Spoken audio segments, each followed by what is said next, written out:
back. WNST, Tassel, Baltimore, and Baltimore Positive. I'm wearing it right here. I have like a Baltimore Positive bow tie underneath of me, or it's actually over here.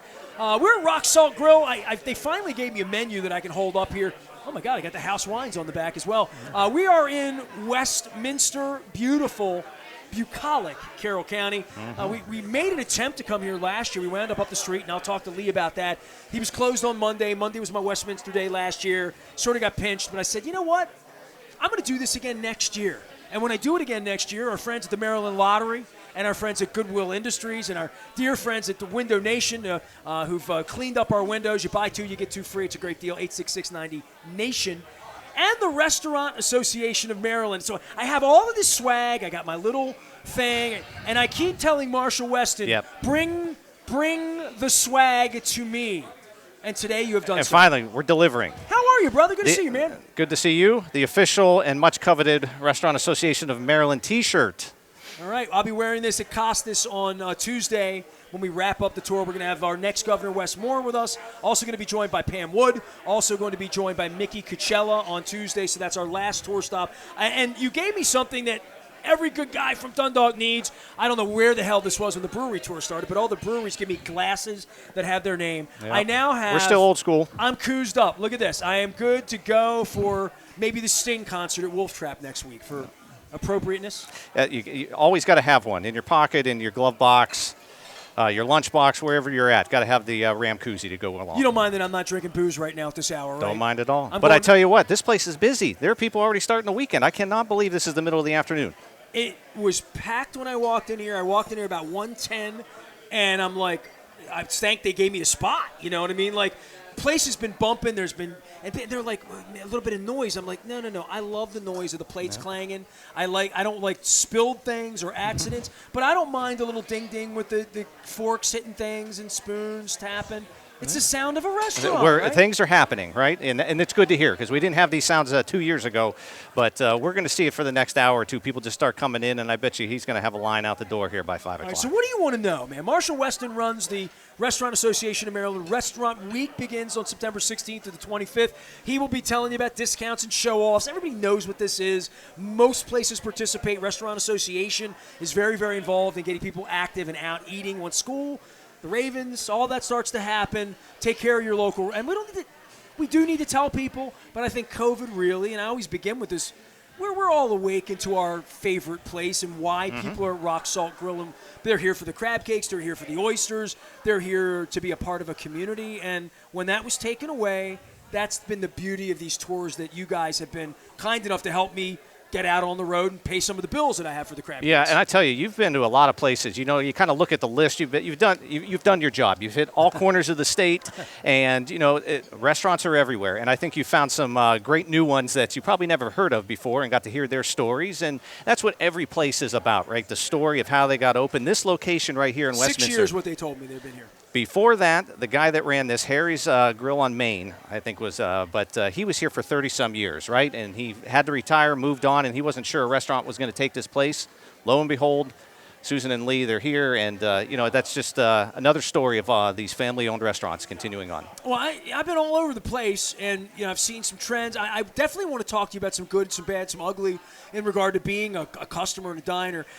You know, part of this doing with you, full disclosure, this is a shoot interview at this point.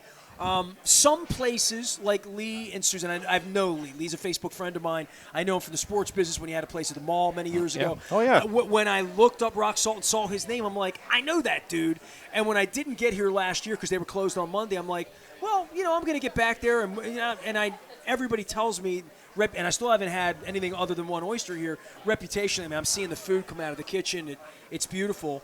That I'm meeting new people, and I'm learning the same sort of story about servers, help wanted, running a business, carry out, curbside, all of those things. But fresh food, great ideas, inspirational small businesses doing it. And the breweries, no offense to the restaurateurs, the breweries are so entrepreneurial. Yep. It's so in every way, from food trucks and all of those things, that there's so much ingenuity going on in our country right now in ways that maybe we don't even understand when we go have tuna tartare and realize sushi wasn't a thing in this country 20 years ago, that it evolves and it changes. And this 3-year period's probably been the biggest change in the restaurant industry in our lifetime. Yeah, no doubt. Every day, a different way, right? It's just these entrepreneurs come up with different things. Even these guys here at Rock Salt, which has been here 6 years, right next door, they now got a hot dog place,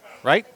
So they're just looking at what Westminster wants, what they need. We got the college up the street, and they're just every day they're thinking about how can we deliver. And they're no different than anybody else, and the breweries included. They, many years ago, they realized that they could make something here in Maryland, and it's grown ever since. Well, much like restaurants, they've become the cheers of their town, right? Yep. I mean, I was at 1623. I was at Delarose. Excuse me. That's a slip of the tongue. I was at Liberatories. How about that? Oh, yeah. And Dante won't mind that. I don't think Tony might mind that. Maybe Joe. But I was with Dante, and I was speaking Italian.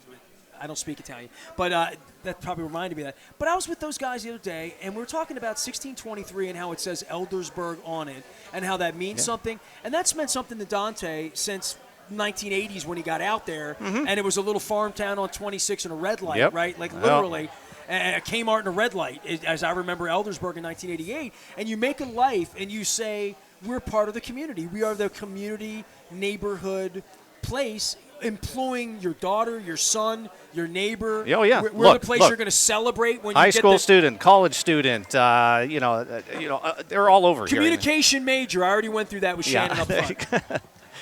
She's behind the scenes, though. That's fine. Marshall Weston's here from the Restaurant Association. So I said good, bad, and ugly. And I would say the good part is the best part of this is seeing the diversification of all the places, adding menu items, adding rooms, adding lights, beautifying, modernizing places.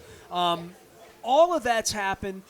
Tell me about PPP and money and restaurant funds and all those things. A lot of places have told me, in breweries too, hey, I shut down for 6 weeks, 8 weeks, and I rebuilt during that period so that I could pivot, rebrand. I mean, I did that in my own brand, right? Be ready when 1215 came here today, and this place is bumping. Yep.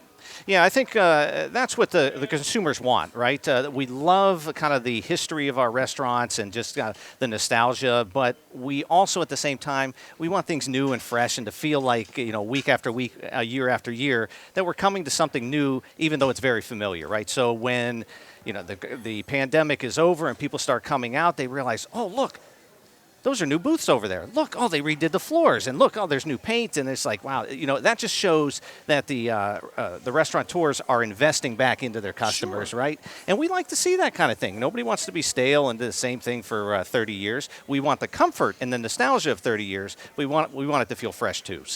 So what story do you want from my tour? Like, seriously, you want an Eastern Shore story, a Western Shore story? I have a fun restaurant story that has nothing to do with the Restaurant Association of Maryland, but it was a meal I ate on the tour. West Virginia. I went across the border. I got sent to this little town called Thomas, West Virginia. We were going to the highest place in Maryland, the highest point. You have to go to West Virginia to get there. So you park your car. Woman says to us in Oakland, you should go to this little town. My daughter's down there. It's a art town. We go down. Went into this little kitchenette, and a woman served us the most delicious fresh mozzarella, fresh heirloom tomatoes, fresh rocket and greens, and this delicious honey vinaigrette with fresh peaches. The peaches were the star, all organic. We started diving into it. I'm like, I need to meet the woman that made this. I need to know what this dressing is. We need to meet. And they're 4 people. It's a little, tiny, humble place. We ordered one cheeseburger because online on Google it said the burger's good. It was a little $3 slider. I ordered it. It came out. It may have been the best cheeseburger I've had since Little Tavern, right? So I say to the kid that there's only 2 people working there, a little kitchenette. I said, I want to meet the woman that made this meal. She came out, and she comes out, and she's got a total East Baltimore accent. And the first thing she says to me is, I heard you's accents out here. I knew you's from Baltimore. And my wife takes umbrage with that because she's from Manchester, New Hampshire. Yeah. And I said, but I took full credit. She's like, I bet you never heard of where I'm from. I'm from Middlesex, near Essex. You know where that is? And I'm like, oh, my God. You're darn Skippy, yep. Yeah. I'm like, I'm Dundalk. She's like, oh. So I wind up meeting a Baltimore person who made me this. But calling chefs out. And I was going to tell you, this is the shoot part of the interview. I went to Rocky Gap up to the Lakeside Grill. And my friend Damon has been writing to me for a year and a half that I need to come have his crab cake, right? And I'm like, all right, I'll come up, we'll do it. He starts showing off. So, like, I got food for 23 people at my table. Oh, you got the full tasting menu, huh? Yeah, and then there's some places I've just been able to, like, Ace's Run. Sure. I just snuck into, and they were bumping. It was 7 o'clock. Yep. It's summer. I didn't want any fuss. My wife and I just took the first table in the corner. So some of the videos I've shot have been like there have been people around. I've been at a bar. We were at Woody's up in Northeast, right? Going to places. So when I announce, and we got to work on this. Like I told Lee and Susan I was coming up, and I know Lee a little bit. He's going to lay out, and it's not going to be like a special crab cake or whatever. But when we say I'm coming ahead of time, chefs come out, and they start like giving me too much food. I've managed to not gain too much weight this month, which is good. Yeah, work on that next month. Yeah. I've had a mix of doing a show with Lee and Susan, doing a show with Dante and Mike from 1623, doing a show at Costa's, and then I've just snuck into a place. You sent me to a place, and I don't know if I'm going to out these places or not, and you can go check it out for yourself. Everybody's nose is going to turn up. You ready? Yeah. You sent me to a place not in Baltimore. It was, and I'm not going to give it away, but I went in and I got a crab cake. Okay. And they ship crab cakes and they serve crab cakes. This crab cake is going to be very, very controversial. It had celery in it. I'm just saying, where this crab cake was served, they love it. People buy it. They buy boatloads of it. I saw them there, and it was put together like chicken salad. You know what I mean? Like you would put celery in it, and it wasn't bad. It didn't taste like tuna fish. It tasted like crab cake. It tasted like a crab cake tuna fish thing, and in certain parts of the state, they call this a crab cake. Now, I was at Timbuktu the other day, and this is also very, very controversial, especially when I told Nancy Devine and Fadley's about this. I like me a crab cake. Lee's going to turn this, and he's going to laugh at me. If a crab cake has a little red fleck of red pepper in it, I call that a bonus. You're okay with that. We've talked about that before. Some Greek places do that. I love it. I had that Timbuktu crab cake, thumbs friggin' up. Yep. Awesome crab cake. But there's controversy in the ingredients, and when I go places, people are making a crab cake very, very differently. One crab cake is not. Yeah. And we've talked about this before, right? I think it was last year where it's an impossible task to like judge the best crab cake when you go to all these different places. That's not really the point, right? It's to just see the differences no matter where you're at, and it doesn't matter where you grew up here in Maryland. The crab cake you grew up eating, that's what you think is the best, whether it be in Dundalk or whether it be out at in Oakland or on the Eastern Shore. No matter what it is, and if it's got celery in it, so be it. That's what I grew up on. That's the best thing. And I'm going to tell you something else. I had an Orange Crush here this past week, and I'm not going to out the place. I was expecting something just like a regular Orange Crush. I am pretty sure there was peach schnapps in it. Is that allowed? That's not an Orange Crush anymore. Well, that's what I thought. But then if I Google, that's probably called the Daisy May or something. I'm not sure what it was, but they served it as an Orange Crush. It was very good, but it caught me off guard. If I talked to my phone, I'd say, hey, Google, what is an Orange Crush with, peach schnapps? And it would say, in Alabama, they call that a Floridian. They would call. Marshall Weston is here. He is with the Restaurant Association of Maryland. I would say I don't have any swag to hold up, but I now. Now he does. It's like Ivory, 99.3. Our friends at the Maryland Lottery, I'm giving these away. Did anybody win? We have any winners yet from the lottery? I've been giving tickets away. Somebody better win. Our friends at Window Nation as well as Goodwill. Restaurant Week is coming up the 16th to the 25th. I want to talk more about crab cakes and about preparation and about how things are done. I want to beef about something, okay? I'm not going to out this place either because it wouldn't be right, but it's also – my wife and I went in the middle of the tour and sat at a bar in an upscale-ish kind of place on the road, not in a city, in a suburban community. We sat at the place at 5:30. Happy hour was on. We ordered a blueberry Saranac because it sounded delicious. They had this much of it in the tap. We couldn't get it. We had a mouthful. We were headed to Antietam. So, ordered crab cake and a prime rib because we just felt like we got to have, man cannot live on crustacean alone. Neither can my wife. We ordered a delicious spinach salad. May have been the best spinach salad I've ever had in my life. Spinach strawberry salad. It was a 12. It was unbelievably good. Candied stuff. It was vinaigrette. Oh, it was great. We got the bill, and there was a split charge on the bill. A $10 fee. A split. I remember that from the 80s. I remember that maybe from the 90s. Right around the 90s, appetizers happened, right? Happy hour and bars and apps. Let's go out for apps. If they were charging $10 a head while I was ordering apps at happy hour in 1997, the industry would be over. I would think a lot of places have ended that practice. I haven't been charged a split charge. I haven't seen that anywhere in my life in this century, I would say. Like literally, that's still a thing. I didn't push back. I said to the gal, I was very respectful. She was underwater. She wasn't a very good server.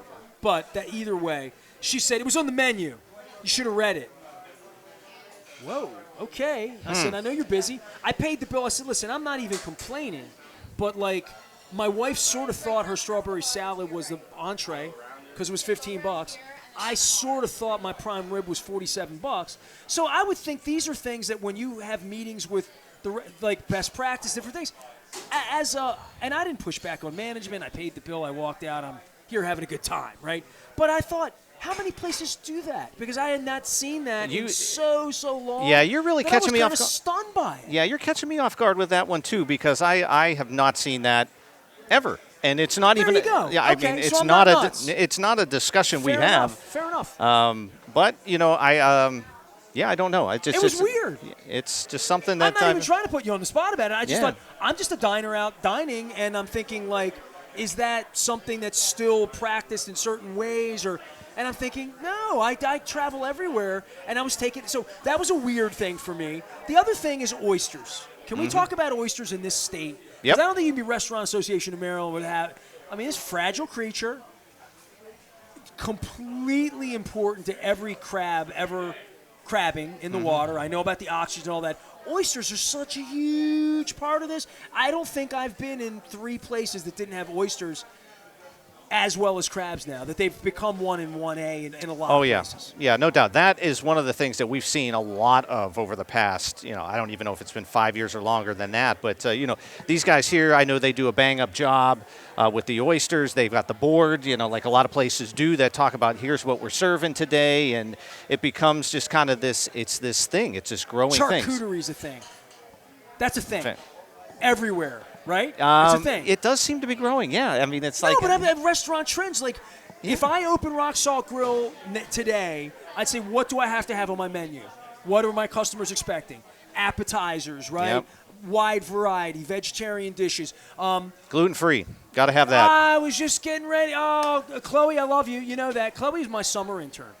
And I never got to really properly honor her on the way out. She rolled out before our last show. She's at South Carolina, and Chloe's still a part of my team. I hired her. So she was my summer intern. She came down from South Carolina, and I tried to talk her out of interning for me. She handed out tons of lottery tickets, helped us out on our set. She's a gem. So hats off to you, Chloe. Appreciate you. So, oh, God, I lost my train of thought. Gluten-free. Gluten-free. She is gluten-free. And from day one, I took her on a crab cake tour. And, like, I love this kid. She's a nice kid. She's trying to help me out. I'm like, we're going to restaurants. What do you want to eat? I'll feed you anything you want. I'm gluten-free.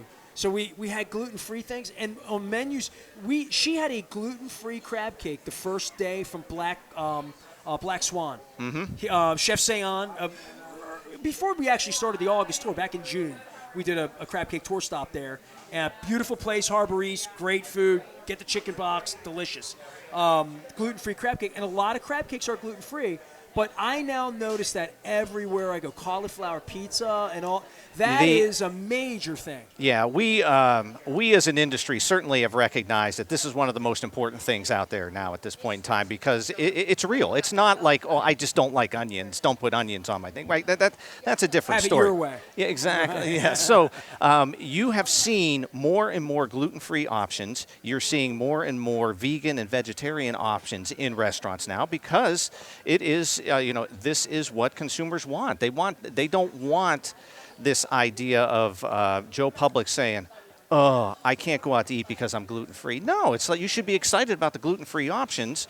And even if gluten's not a problem for you, I would bet that you could taste some of these items and you would have no idea that there'd be any difference. Well, that's how far we've come, and I think our industry, more than any other, has really embraced this idea of, we need to be diverse with our menus, just not ethnically and just not with portion sizes, all these different things, but there are real food allergies and things out there. But it spurs creativity as well. Oh, chefs love the idea of being another thing to be creative with. There is no doubt about that, because a chef that can offer on their menu 5 or 6 things that's not just a salad, that's a legitimate gluten-free option, and they can hang their hat on it and be, look, this is what I've made.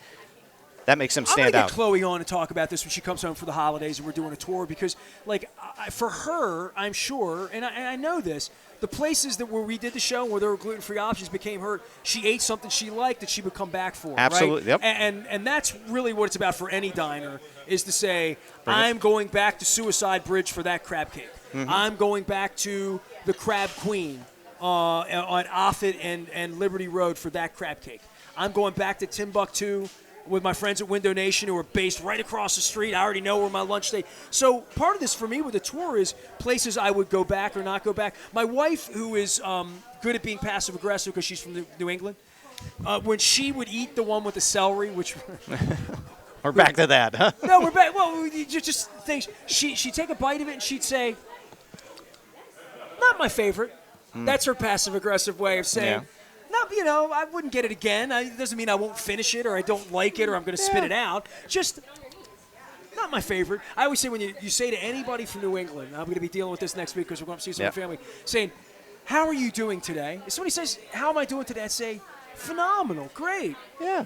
At least pretty good. You know what they say in New England? Not bad. Not bad. That's... come on, you can do better than not bad. Need a brighter outlook on life. It must be because it's dreary up there all the time. Not my favorite. Yeah. Not my favorite. One thing that I have also learned on this tour, and we talked about the controversy of tartar sauce last year, right? Yeah. And how much of it gets thrown away. Maybe it's the places I picked this year a little bit more and put a little bit. You guys helped me pick a lot of places, so I got turned on to really a handful of places I wouldn't have known about if it weren't for you. Thank you. Including, I'm going to plug go to Baltimore Positive. I got 31 days of it all coming out over the next 30 days. It's going to take me 31 days to get it all out. Tartar sauce, remoulade. Cocktail's kind of cocktail, and it's just about how spicy you make it and how sweet the ketchup would be or whatever. It's all sort of similar. Tartar, and I had a chat with the food market, Hampton. We went into, I'm saying that right, food market at Hampton, right? The place I picked that night, one of your places, did not have a crab cake. They were a crab house that didn't have crab cake that night, so I had to pivot. My wife's like, "I love the food market in Hampton. They have great food there. Let's go get a crab cake." We sat at the bar, unannounced, had our little crab cake, did our thing. The star of the show, first off, the crab cake, and I said this to the chef, I said, the crab was the star. It didn't have a lot of slurry. It didn't have a lot of, it tasted like crab. It almost tasted like crab meat, quite frankly. The star was the tartar. And I'm not a tartar guy. And I tweeted from the bar that night, I love it. So you actually tried it? I always try it. On this tour, I've been trying everything. Okay, yeah. I don't do yellow mustard. They gave me yellow mustard with the Angelina's crab cake. Yeah. Nah, I just don't do yellow mustard. I do honey mustard. I don't like Frenchy kind of mustard on anything, ever. Blah. But the tartar sauce there, I started dipping it, and I'm like, this crab cake's meant to go. You would not. The crab cake, and I said to the chef, no offense, it's too plain to eat plain. It's meant. It's meant for that sauce. That sauce was the slurry that wasn't put in. That's meant to be a condiment, and it was so delicious. It was capery, lemony. It was divine, really divine. And so I tweeted that night. I'm like, I finally figured out the tartar sauce I love is a tartar sauce that doesn't taste like tartar sauce. Yeah. That makes me love it. Do this. Ready? Hella's in Millersville, right off Benfield Boulevard, 97 on the way to Annapolis. You could spit off the highway to it. It's right over the hill. Went in there, had the crab cake sliders, fine. Crab cake, good, no problem. They have crab egg roll. Crab egg roll. So it looks like an egg roll. Mm-hmm. It's not cheap, but choice. Trust me. Whatever you pay for this, sort of like the chicken fried lobster at the Beaumont, just get it. Don't argue, just get it. It's that good. I got this crab egg roll, and it came, and I'm like, yeah, okay, it's kind of cute. I've never really had a crab egg roll. I've seen a few on menus. I dipped it in this sauce that was a red pepper. We're back to that again. Yeah. Caper. I want it right now, and I'm at Rock Salt Grill in Westminster, but I'm the memorable food that I'm talking to you about right now in an advocacy sort of way to say I've tasted some really amazing things on this trip, right? Yeah, I really have. And I think that's kind of the point of this trip, and what you're encouraging people to do is, you probably go to the same restaurant a lot. I think we've all figured that out. We've got our favorite, whether we realize people in it's our Westminster love this place. Yeah, but have they tried this at this place? A lot of people come in and just knee-jerk reaction. They get the same thing they always get because it's great. I'm so guilty of that. And I go to Nacho Mama's in Towson. Yeah. I get the burrilla, chips, quesadilla, bring it home, done. Yep. I don't know what the shrimp tastes like because I never get there. Yeah, I don't know what the chicken tastes like. I don't get there. We have to get better at exploring the other options on the menu, right? There are just so many great things there. I've been eating 3 meals a day with chefs for a month, and I haven't gotten fat. I've been eating peaches. I was at the Wise Ice Cream Factory yesterday, scooping it off the line. I felt like Laverne and Shirley. They put a hairnet on me, man. Yeah. So it's been fun. Marshall, I appreciate you Yep. and our newfound friendship and business partnership. He is with the Restaurant Association of Maryland. Please tell everyone exactly what you do and what Restaurant Week's all about. Restaurant Week. We're just giving people another reason to go out to eat, support local restaurants. Yeah, I mean, like I said, they are really busy here for being 3, 4 o'clock in the afternoon. It's not even dinner time Every yet. piece of food is coming straight out of behind us here during the segments, and people are seeing it. Yep. So Restaurant Week, we all love them. It gives us a reason to go out, support our local restaurants. But our Restaurant Week's a little different. Statewide, it's not every place does like the fixed menu that you're used to. That way, the breakfast place can get involved. The ice cream place, they can give you a special double scoop for the week or whatever it is. We're all about food that week. How do we know if somebody's in? Where do we go? MarylandRestaurantWeek.com. That website's going to have everybody who's participating. You can go search by county or Do they have to be a member to participate? No. This is. I thought they had to pay you $500 to do this. No. This is our way of supporting the industry as a whole. Anybody that wants to be involved. I didn't even know this. Please educate me. We're all about the industry. So I'm at Scoozy's on Sunday. I'm at Manor Tavern on Sunday. I'm at Mystery Place on Monday. I ain't telling anybody. Mystery show up. Yeah, well, during the course of the month, I've had a lot of input. You need to go here. You need to go there. You didn't go here. You didn't go there. You didn't go to my place.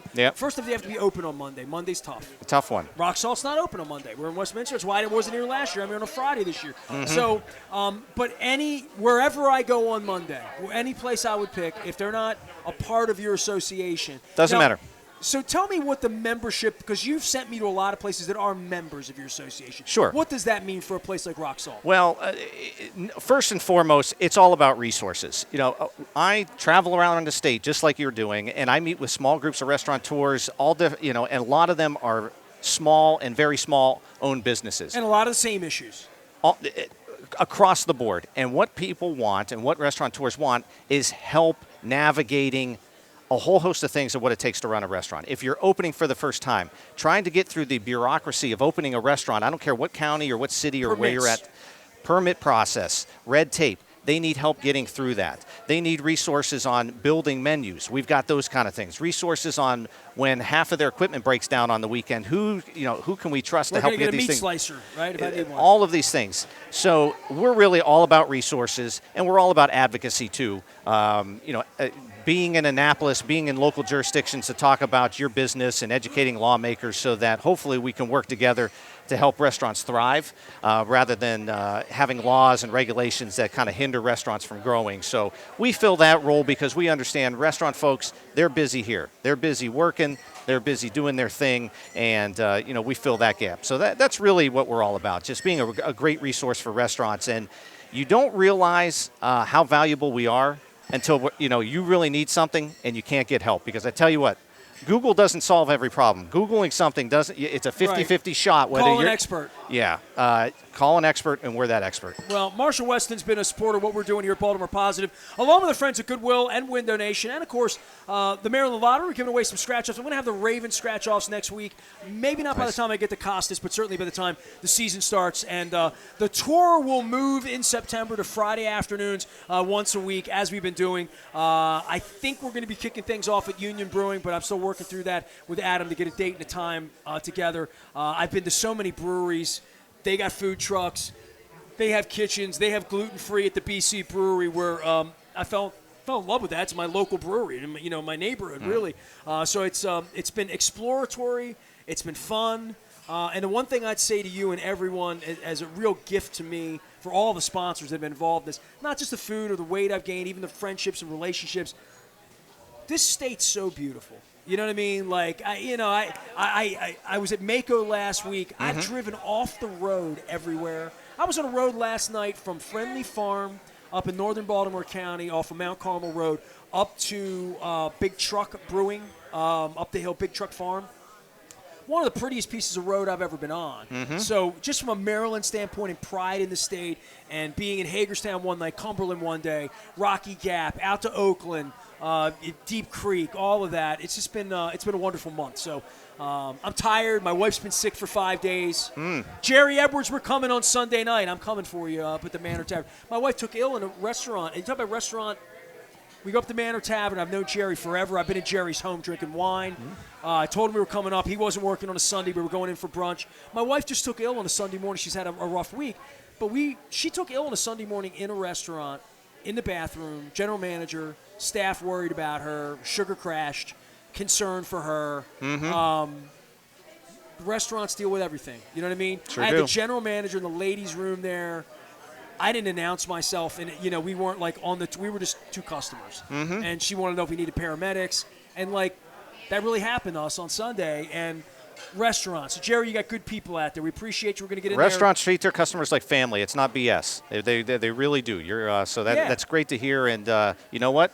I bet you any place you go, that'd happen. I'm going to keep you around. You got one more segment in you? Sure you do. live out here, right? Yes, sir. Hampstead. You go to pharmacy with me on the way out of here. You been to pharmacy?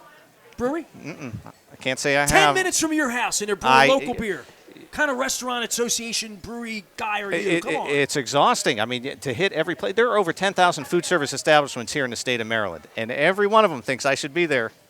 It's tough. This is where we are right now. We're Rock Salt We're Grill. here today. It's almost happy hour. They have the house wines on the back for me. Lee's going to join us. Susan's going to join us. Some staff's going to join us. They already gave me a PEI oyster. I'm going to tell my PEI oyster story before it's all over with about how it's too cheap to pay $44.25 to cross the bridge to go into Prince Edward Island. It's all brought to you by Goodwill. They would have taken me on the truck across the bridge. My wife is still filling up things this weekend for summer cleaning that was spring cleaning that's going to become fall cleaning to unleash that. Lisa's also going to join us. She'll love my new car's belt buckle as well. Window Nation, buy two, get two free during August into September. They'll have a new promotion. It'll be great. 866-90-NATION at Window Nation. And our friends at the Maryland Lottery will be at Costas on Tuesday with the Restaurant Association of Maryland talking about September 16th to the 25th. Some places cheat and go a little longer. I kind of like when they do that and extend. Oh, sure. Yeah, no doubt. Showing off local places. No offense to the places I love and we love, like Costas and Faithley's and Pappas and Conrad's and Beaumont. Go someplace new. Try a new place. Yeah. All my restaurateurs would say, yeah, man, you eat at our place. You're our regular. Go try something new. Step out. Eat some French dish you've never heard of. I'm trying to think of anything I've eaten this month that's been really weird that I've discovered that I love fried oysters. I don't get them all the time. They're excellent here. They put a panko a breadcrumb on it, and it's just nice and crispy on the outside. You sound like you've eaten here before. Yes. Lee, get this guy. Marshall's come on. been to – you see – how do you not get fat running the restaurant? You get this Action 365. It takes effort. It takes effort. You got to work at it. So, all right. Well, I'm trying to get him to the brewery. And what did I hear? What did I just hear driving over here? I think it was Bruce Springsteen gave somebody advice about how do you stay fit and whatever. You got to sweat for an hour a day. That's what he said, and I try to do that, but not every day. Now that's I'm tough. a Springsteen crazy guy, right? I mean, I've seen Bruce all over the world, nuts. So you're the guy spending $4,000 for the tickets. Not. I'm the guy that's pissed off about what happened. All right. I'm that guy, right? I am. I mean, and Bruce should be. And this would play right into this. Would be a perfect segue as we go out of here. Bruce would say the most important thing in life is cold beer at a reasonable price. It was one of his speaking points was, a place that's like heaven. Cold beer at a reasonable price. Yeah. So, and now he's charging all this money for tickets. We're at Rock Salt Grill. They got cold beer at a reasonable price. We're doing breweries 30. I said 31. I lied. I'm already at 38. I mean, I knew it. You were sneaking into new places. They got 2 and 3 out there. I've double dipped a couple of days with the little 5-ounce glasses, kind of like not the big glasses. And these breweries are great because when it's 13%, you can't touch it. I'm more in that 4 or 5, maybe 6, like that. Because I'm a responsible individual. We encourage everyone to wager responsibly for the Maryland Lottery. I'm giving these away. I don't know if we've had a winner or not, but everybody's a winner. We're at Rock Salt Grill. I'm going to be eating crab cakes and shucking oysters and talking about good times. We are out in Westminster. I call it a neighborhood tour, crab cake and brewery tour. All of it brought to you by our friends at the Restaurant Association of Maryland. Marshall's going to stay with us. And we're going to talk about how to dream a dream and open a business in downtown Westminster and make it shine. That's what Lee's done out here with his wife, Susan. Back for more Rock Salt right after this.